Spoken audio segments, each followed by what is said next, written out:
Hi, if you have watched my last video, you will understand the topic of this one because it's quite provocative. So I want to ask you a provocative question. What if quitting your diet is actually the way to finally succeed? I know that may sound weird because you have learned something completely different. Stick to it. Try harder. Do one more diet because you've been told your whole life eat less, move more. Don't eat this, eat that. Don't quit under all circumstances. Push harder, stay disciplined, have more willpower. Winners never quit. Of course, there is some truth behind that. But what if I told you that some of the strongest, most successful women you'll ever meet have quit their diet and never looked back? Not because they're weak, but because they're wise. Today, I want to show you the difference between quitting and choosing differently. Because if you don't understand this, you might keep forcing yourself down a path that was never meant to give you the slim body you have been dreaming of. And that is where most women lose years of their lives and still don't succeed with their weight loss. And then they naturally think that it must be their fault. You have been taught that quitting equals failure, that if you stop something, you've given up. So what do? You hold on, you push harder, you try harder, you force yourself, even when something clearly isn't working. And we've all experienced that diets don't work well, not long term.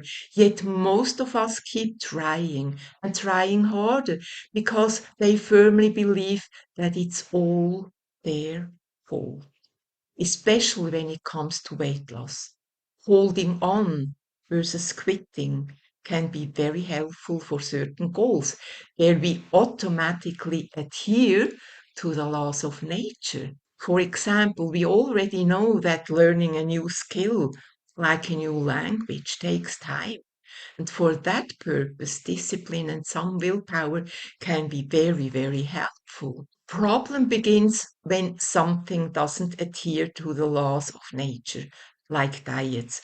And if you have watched my last video, then you understand what I mean, because diets do not adhere to the body's nature.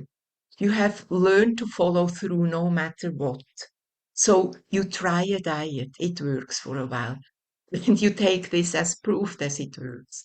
Then it stops working, or it becomes exhausting, and you gain weight, or you gain the weight you have lost back. And what do you tell yourself? I just need more discipline. I need to try harder. I can't quit. I must be doing something wrong. I want to lose that weight before Christmas. I want to lose that weight before my best friend's wedding. Again and again and again, because you hope that the next time you will do better. And because you're afraid of what it means if you stop. You are afraid to gain weight eternally. But no, it was not you failing with the diet. It was you being on the wrong track with something that works against your body's nature. So let's get something very clear. Quitting a tactic or a method is not the same as quitting your goal. Let me repeat that. Quitting a diet does not mean you've quit your weight loss journey. It means you've recognized something important. This path is not taking me where I want to go. As a matter of fact, when we're pursuing a goal, it happens often that we must change the path and pivot. That's very normal. And you all know the saying, what trying the same thing over and over is without getting a different result. It's foolishness. That realization is not failure, but it's intelligence. Because think about it. If you've tried something multiple times and it keeps leading you back to the same place where you were before, why would continuing it suddenly create a different result? That's not persistence, that's being stuck. Einstein called it stupidity. Choosing differently means you keep your goal and you release the method that isn't aligned with your goal. And that takes courage, ladies, especially since you most likely heard it a million times that dieting was the ticket to your goal, and that inner belief in you has become very, very strong. Here I want to briefly share my personal experience to give you an example of how lasting weight loss could look like. There was a point in my life when I was tired of dieting and starving. So I stopped dieting, exercising, and weighing. And I thought that I could as well just stay the way I was without stress. That was also a time when I began to wish for authenticity, to be the woman I really am. Stop shrinking just because others wanted me to, especially my ex-mother-in-law, to play small and trying to become somebody I wasn't. And I never wanted to be just because others wanted me to fit into their box. I'm not the person who fits into boxes anyway. That's not authentic for me. Then 4 months later, I realized that I had lost 65 pounds and I achieved my ideal weight automatically. And I didn't realize because I didn't weigh. I had flexible rubber bands. So I didn't care while I was eating normally all the time. And I kept it off for 14 years while eating normally too. So I could eat everything. No restrictions at all. Since at that time I had no idea what happened, it took me years to realize that lasting weight loss is not about going from one diet to another. And what it really was that got me to my goal. What happened to me at that time was not a coincidence, as I used to believe for a long time. At this point, I can only say that it had nothing to do with diet or exercise. It was something much deeper. I transformed some childhood trauma at that time. And since then, my clients experience the same results, transforming the root cause, whatever it be, trauma or whatever, and the weight goes off. So, no, it was not a coincidence, but an extremely valuable life lesson, which is now helping many weight struggling women all around the planet. Of course, since I always ate normally and healthily, that certainly helped as well. Now, let's talk about one of the biggest traps, the eat less, move more approach. On paper, it sounds logical. Calorie in versus calorie out. But it's outdated science, which was never true in the first place. And in reality, it often leads to burnout, obsession, disconnection from your body, and eventually weight regain and eating disorders. So, what do most women do when they gain the weight back? They double down. They restrict more. They push harder. They blame themselves even more, curse at themselves more. And instead of asking the real question, what if this approach is the problem, not me? Quitting the diet might be the first truly intelligent decision you make regarding your weight. Because you're no longer trying to fix yourself. You're questioning the path, not your body. Of course, you would not quit and then instantly stuff your body with all the unhealthy food. Of course not. Remember, I ate normally, as I always did, and healthily. And since I always ate healthy during thick and thin times, normally also meant healthy for me. And for me, eating healthy also means cooking from scratch. No pre-made meals. That's probably one of the biggest difference to most other women. The problem is we've been conditioned to believe that every obstacle should be met with more effort, push harder, try more, don't stop. But there's the truth. Not every obstacle is there to be pushed through. Sometimes it's simply about letting go. That's the total opposite of trying harder. Some obstacles are there to redirect you, to heal from within, to choose differently, or to transform something, to guide you on a different path that leads to your goal faster than any diet could. And sometimes it's simply about letting go. It can also show you this isn't the way. And the real skill in life is not just endurance, it's discernment and adjustment. Knowing when to pivot instead of doing the same thing over and over while expecting to get a different result. Because if you keep using force in the wrong direction, you don't get stronger but weaker. You get exhausted and stressed out and eventually burned out. If you're on the wrong path, you can run as fast as you can. You will never get to your destination. Hear that. When you're on the wrong route, no matter what, you never get to your destination. But when you're on the right track, you can even crawl and you will eventually get there. You must get there. It can't be any different way when you're on the right route. Exhaustion, on the other hand, doesn't get you anywhere. Burnout doesn't get you anywhere. Nervous breakdowns don't get you anywhere. Hunger doesn't get you anywhere. It fires back because your energy is not unlimited. And if you keep spending it on methods that don't work, you have nothing left for what actually does work. That was one of the worst recognition I've made. That really hurt. Removing or reversing the damage diets have done in women's bodies take me more time to reverse, to undo, than the actual real transformation process itself. If you play the lottery for years and only lose, there will come the point when you decide to rather save your money instead of wasting it. It's the same here.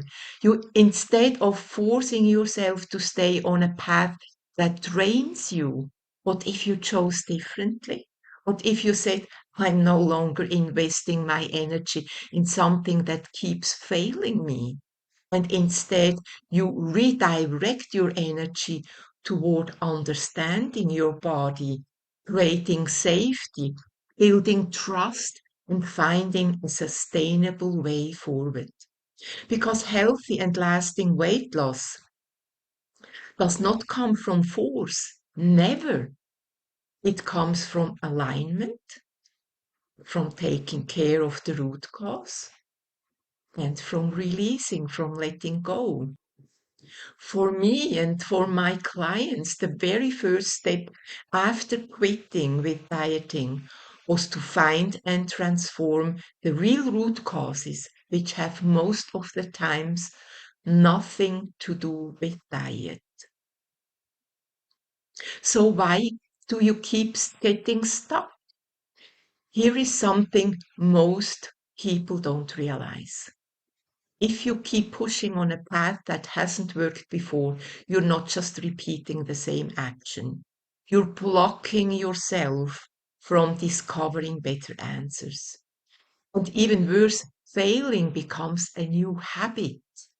And habits tend to repeat themselves on autopilot because your focus stays locked on how can I make this work instead of asking what does actually work better for me. And that question changes everything because then you will receive different answers. Because now you're open, you're curious, and willing to explore something new. And that's where transformation can begin. So let's reframe something important. Obstacles are not a sign that you're failing. They are a sign that you're growing. Every transformation comes with wrong turns, detours, and setbacks. That's not the problem. It's just life. The problem is when you interpret those moments as I need to push harder in the same direction instead of, hey, that's the wrong path. Maybe there is a better way. Growth is not linear. No goal achievement process is linear, it's adaptive. And the faster you learn to adjust, the faster you can move forward with your weight goal. So, how about leaving the flock? Sometimes choosing differently means doing something uncomfortable. Everything new is uncomfortable at the beginning. It's very uncomfortable to sit in front of a camera for me and to talk to you. I had to learn that. I'm still learning. I still feel uncomfortable, yet I still do it because I want to bring that message to you. It means stepping away from what everyone else is doing. The diets, the rules, the constant control, the failing over and over. It means leaving the flock and stop saying, bah, like the other sheep, and walking in the opposite direction. That can feel scary at first, I understand that, because suddenly you don't have the same validation anymore. You're great, you're praised as long as you're on a diet. Don't ever dare you leaving the flock. The same structure, the same this is how it's done. But what if the flock is also stuck on a wrong path? And even worse, what if the flock is actually running toward an abyss? Would you then still feel safe? I don't think so. What if the reason so many women struggle is because they're all following the same broken path? And the only way forward is to be willing to step out of it. So, what's the shift? The moment everything changes is the moment you stop asking, how do I force this to work? And start asking, what actually works for me? That's the moment when you dare to say aloud, stop. That's where freedom and trust begin. Listening to your body and your intuition can begin, and real progress happens. Because now you're no longer fighting yourself. You're working with yourself, with your body, you're collaborating with your subconscious, with your nervous system. And that's where real weight freedom begins, because suddenly every part of you, including your body, becomes one team on the same path toward the same goal. So if you've been thinking about quitting, I want you to pause for a moment and ask yourself, am I quitting my goal? Or am I finally choosing a better path toward my goal? Because those are not the same thing. Quitting the wrong method might be the smartest decision you ever made. And it might be the exact moment when your real transformation can begin. So if you want a place where your body isn't treated as the enemy, the Women Beyond Weight free group is open to you. It's exactly made for you. It's especially created for women who have experienced some diet damaging and who are tired of trying harder, who are done with diet. And our highest concern really is your safety. It's gentle. We don't make you do some crazy things and dangerous things. And it's there when you are ready. The link is below. Thank you for watching. This is Angela Puri. Bye for now.